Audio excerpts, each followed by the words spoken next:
This experimental setup is of wetted wall column. This is used to find out the mass transfer coefficient of gas liquid system by using your wetted wall column. This is your wetted wall column system. This chamber is provided. This chamber is provided for fresh air, and this chamber is provided for fresh liquid. Here we are taking methanol as our liquid. This is a overhead tank in which we are filling methanol to flow through it. So this contains methanol and this is air. So methanol flow rate is adjusted with the help of this rotameter. Methanol flow rate is adjusted with the help of this rotameter, and the air flow rate is adjusted with the help of orifice meter provided here. Here we have an orifice meter. With the help of this orifice we can adjust our air flow rate that can be measured with the U-tube manometer. So here we are sending air and methanol through this system. So before starting of experiment, you have to fill your overhead tank with the methanol and you adjust your flow rate to send the methanol from the tank to this column. So once methanol is coming from the column,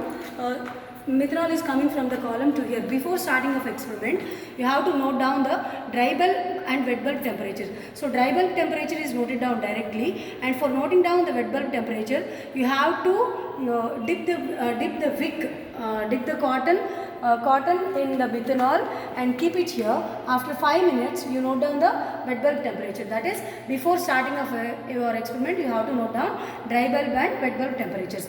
So once we are going to start our experiment, you adjust your flow rate, you adjust your liquid flow rate in this rotameter. Once the liquid flow rate is adjusted, the liquid methanol will come and fall here. It forms a thin liquid film here. And at the bottom, you adjust your bypass valve.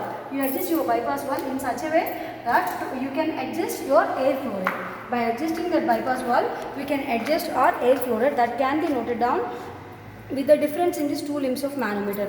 Once we are sending our fresh air into this column, that air will move upwards. So every time we are sending a fresh air, that air and the liquid film will come and contact here.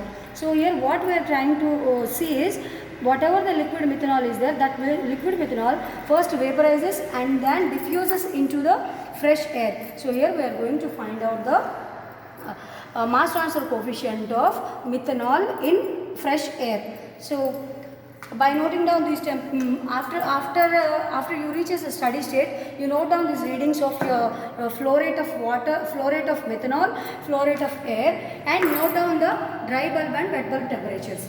So with this help of this dry bulb and wet bulb temperatures, you can calculate your diffusivity, mass transfer coefficient of methanol into air.